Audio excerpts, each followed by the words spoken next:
Un cordial saludo, estudiantes de la asignatura de algoritmos. Hoy hablaremos sobre el análisis de algoritmos a través de la fundamentación de los algoritmos.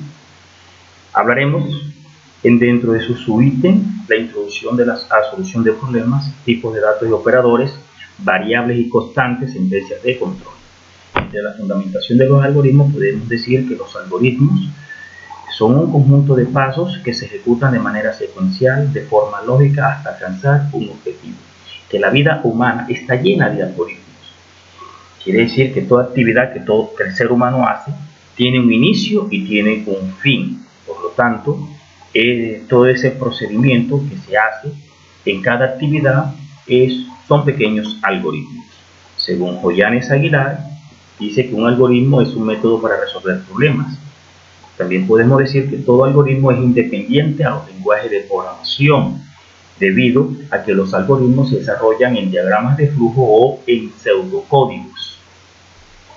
Cada vez que vamos a resolver un problema algorítmico, no se le olvide que existe una información existente, los procesos que se deben de realizar y el resultado esperado. Eso nosotros lo definimos entonces como datos de entrada, procesos y los datos de salida. Quiere decir que todo algoritmo en sus datos de entrada tiene unos datos iniciales que sirven para manipular el algoritmo o para resolver el problema. El proceso será cálculo o instrucciones que nosotros le damos al sistema para que pueda solucionar ese problema, y la solución de ese problema serían nuestros datos de salida, que sería el resultado. Existen diferentes tipos de algoritmos, entre ellos están los cualitativos y los cuantitativos. Los algoritmos cualitativos son aquellos que forman parte de nuestra vida cotidiana, que son narrados. Por ejemplo, el que tenemos aquí, que se puede decir un algoritmo muy narrado, es ponerse los zapatos, inicio, coger el zapato, preguntamos si los cordones de los zapatos están anudados, de lo contrario sería desatarlos, nos sentamos en una silla. Ese sería el siguiente paso. El paso siguiente sería ponernos el zapato del pie derecho y atar los cordones, no ponernos el zapato del pie izquierdo, atar los cordones, y podemos decir que con este sería el fin del algoritmo, porque esta actividad tuvo un inicio en ponernos los zapatos hasta ponernos el zapato del pie izquierdo en su orden y atar los cordones. Entonces, este sería un algoritmo cualitativo, pero los algoritmos cuantitativos son aquellos que necesitan de un cálculo matemático, como por ejemplo, aquí muy expresado, dice que este algoritmo tiene la palabra inicio, se declaran variables, debe ingresar esos valores, debe una variable almacenar la suma de los dos valores, se debe mostrar el resultado de esta variable y tiene un fin. Entonces, si denotamos algo, podemos decir que todo algoritmo tiene un inicio y tiene un fin. Entonces, para nuestra vida cotidiana, todo algoritmo se representa de esa manera: inicialmente, inicio y un fin.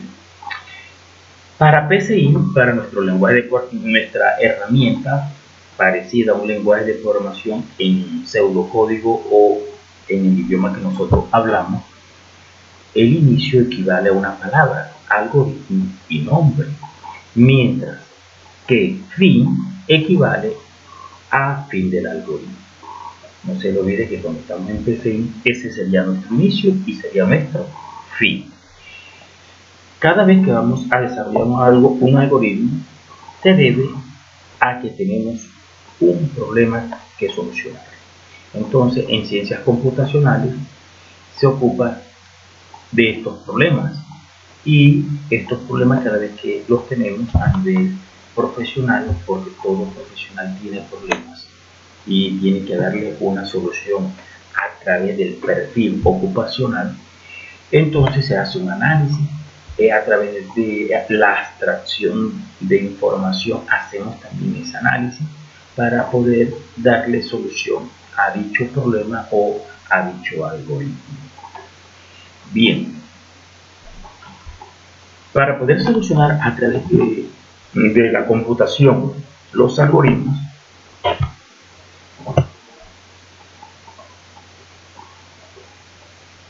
he dicho, entonces, para poder solucionar a través de la computación dichos algoritmos, Tenemos el análisis del problema, que es definir y entender claramente el problema. Si no entendemos claramente el problema, lógico, no vamos a darle la solución del problema. Tenemos que conocer todas las variables que afectan a ese problema, cuáles son las variables de entrada y cuáles serían los resultados que esperamos al momento de hacer ese proceso.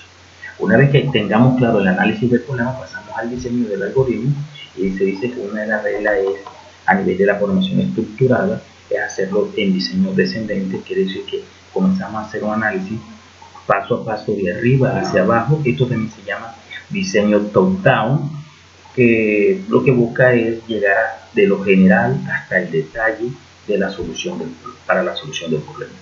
Luego hacemos un refinamiento de los pasos, y por último ya utilizamos una herramienta de programación para representar ese algoritmo, que es un diagrama de flujo o un pseudocódigo.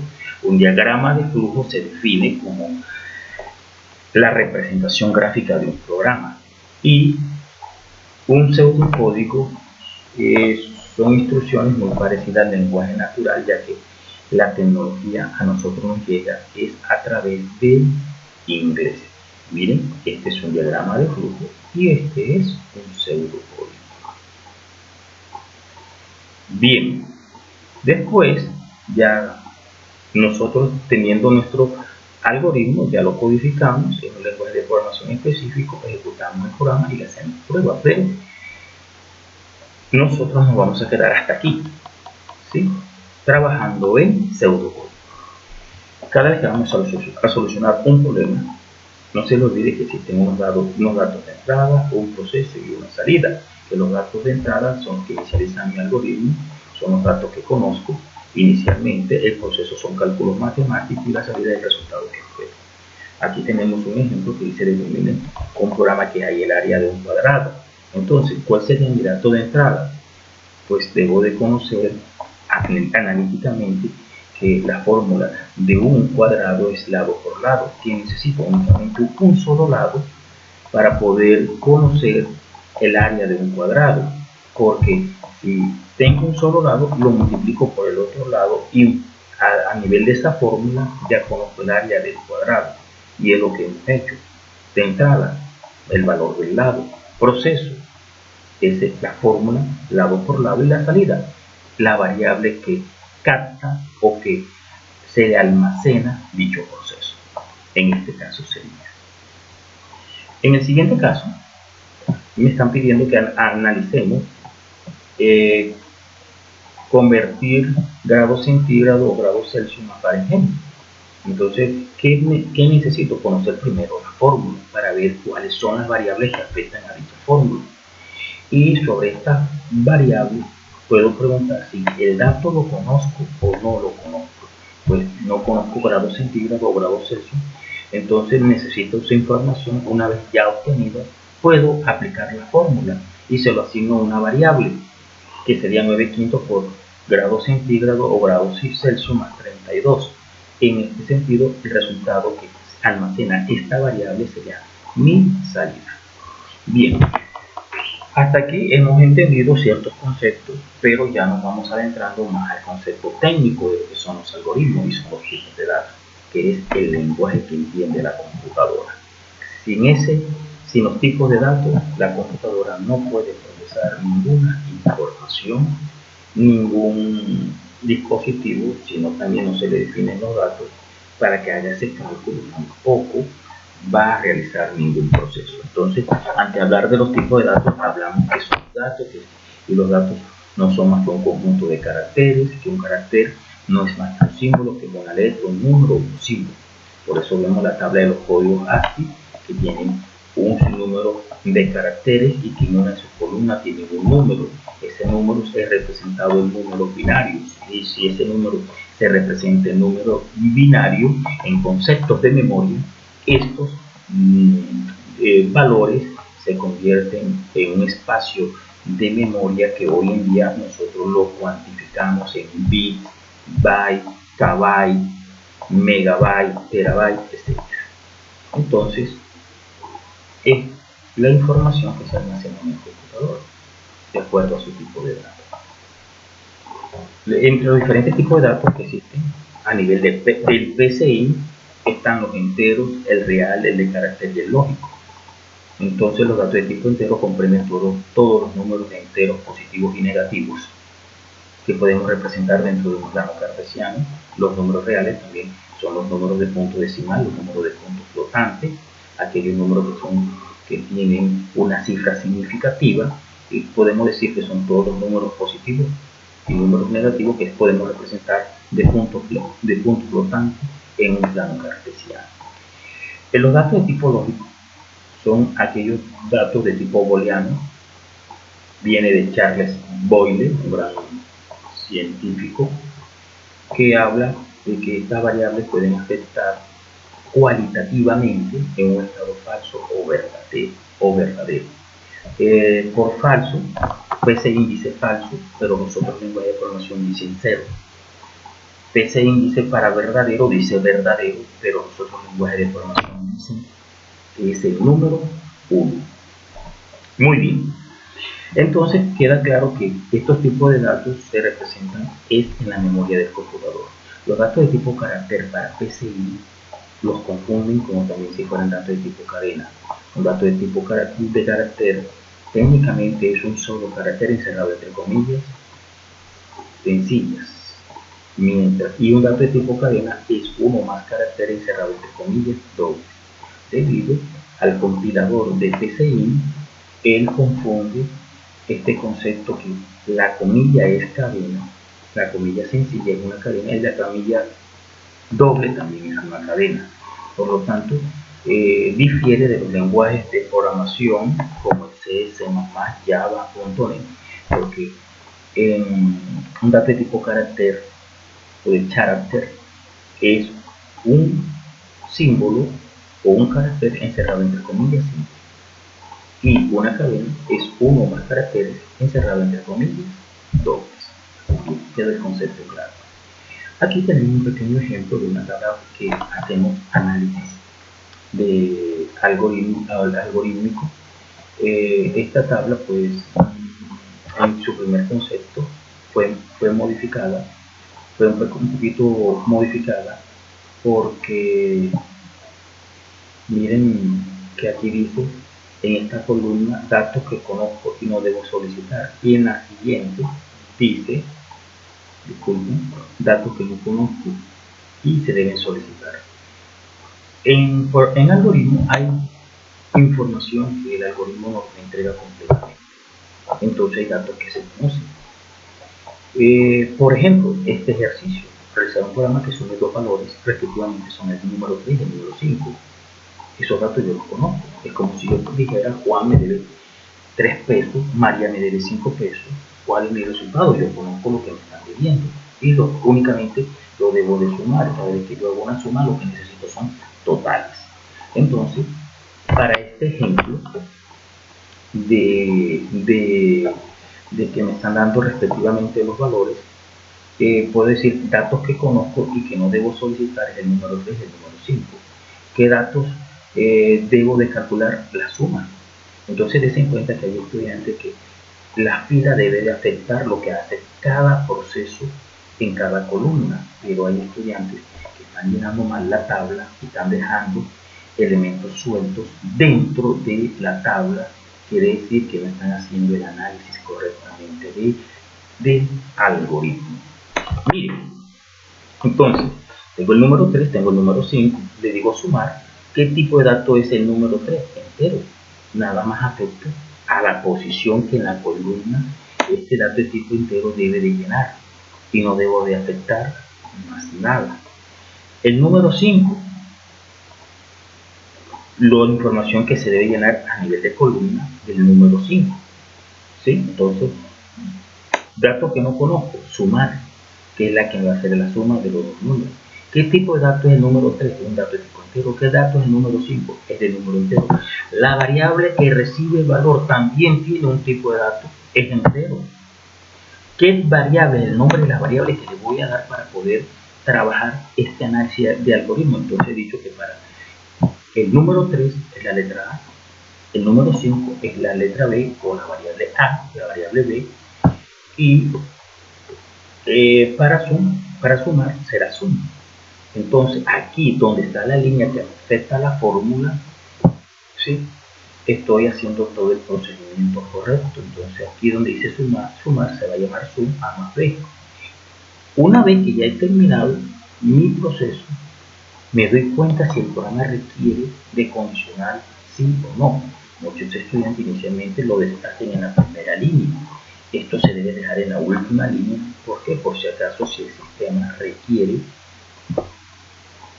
he dicho hasta la última línea o línea intermedia, si requiere de un condicional o de un ciclo repetitivo. Entonces, aquí se conocen los datos de la variable, que dice que existe una asignación de tipo interna y es directa. Esta es una forma de la entrada de datos. En cambio, el ejemplo siguiente dice realizar un programa que sume o haga el análisis que sume dos valores. Ahí no pongo ninguno de los dos valores. Este tipo de asignación o de entrada de datos externa quiere decir que el sistema tiene que capturar estos valores y por lo general lo que utiliza la instrucción llamada leer. Entonces, mi primer valor que no lo conozco, segundo valor que no lo conozco, ¿qué va a ser? Sumar. ¿Qué tipo de dato va a ser mi primer valor? Entero,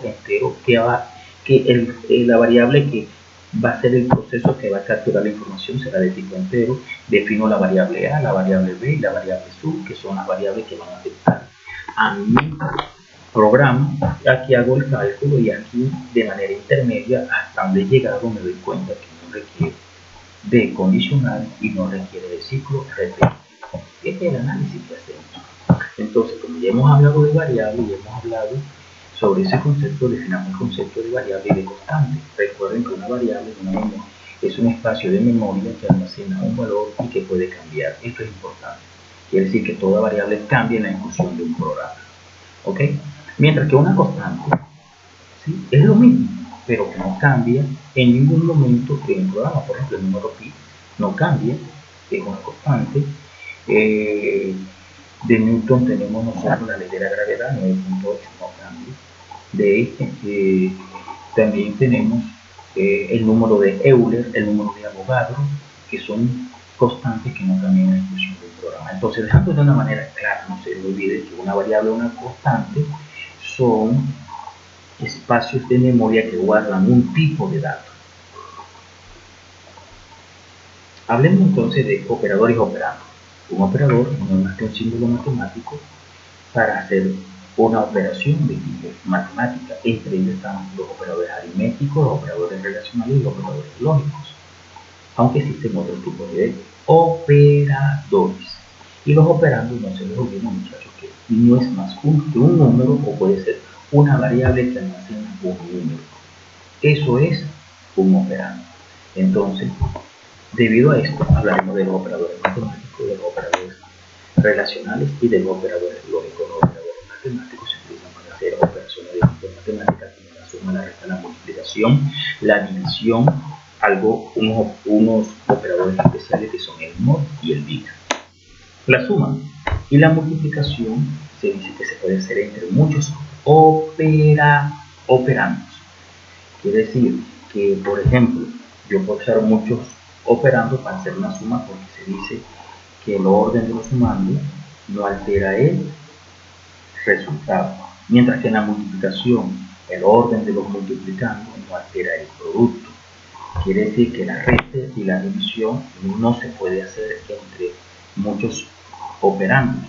Se dice que se debe jerarquizar solamente entre dos operandos, y que si existen 3 o 4 operandos para hacer la resta y la división, se debe jerarquizar el proceso utilizando paréntesis. El mod y el bit recuperan el residuo de una división, y el bit recupera la parte entera de una división. Se recomienda que cuando usemos mod y bit se debe definir las variables que afectan este proceso de tipo entero. Entonces, para mod 10 dividido 3, mi resultado sería el 1. El 1 sería el resultado del residuo para mod. Y para el bit sería el 3, que sería la parte entera del resultado de la división, y no sería 3.3. Para los operadores relacionales están estos símbolos: el mayor, el menor que, el mayor igual que, el menor o igual, el diferente y el igual. Es por eso que aquí yo recomiendo que para que se utilicen más bien como asignación la flechita y no el igual, para que no confundan el igual con este operador relacional.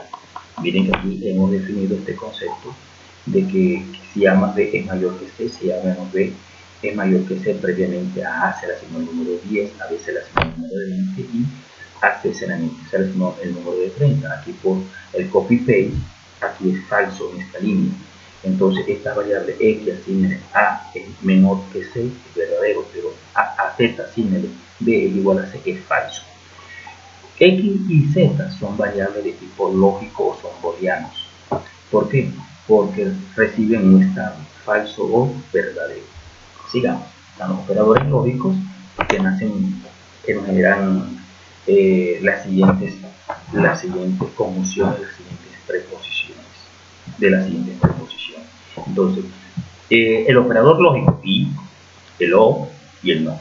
Entonces, el 0 significa falso y el cierto significa verdadero o 1. ¿Ok? Entonces, hagamos las preposiciones. 0 o falso y falso es falso. Falso y verdadero, falso. Verdadero y falso, falso. Verdadero y verdadero, verdadero. Quiere decir que el imperativo solamente cuando es verdadero se da la condición. Y las condiciones en programación siempre, por lo general, en su primer interior siempre se ejecutan por verdad. Entonces, aquí está el or, que es más flexible, que falso o falso, falso, falso o verdadero, verdadero, falso, verdadero o falso, verdadero, verdadero o verdadero, verdadero. Por lo tanto, muchachos, el o es más flexible. Si le digo, Juan, cómprame una gaseosa, Coca-Cola o una gaseosa Postobón, entonces él lo que toma la decisión al ya comprar y me dará una gaseosa Coca-Cola o una gaseosa Postobón. Es flexible, toma una decisión, mientras que el no se puede tomar una decisión. El es un imperativo. Muy bien. Entre las sentencias de control están las estructuras de control. Esta estructura de control está definida de tres tipos: estructuras secuenciales, estructuras condicionales y las estructuras repetitivas. Muchas gracias. Estas las estaremos viendo en el siguiente video. Les agradezco su atención.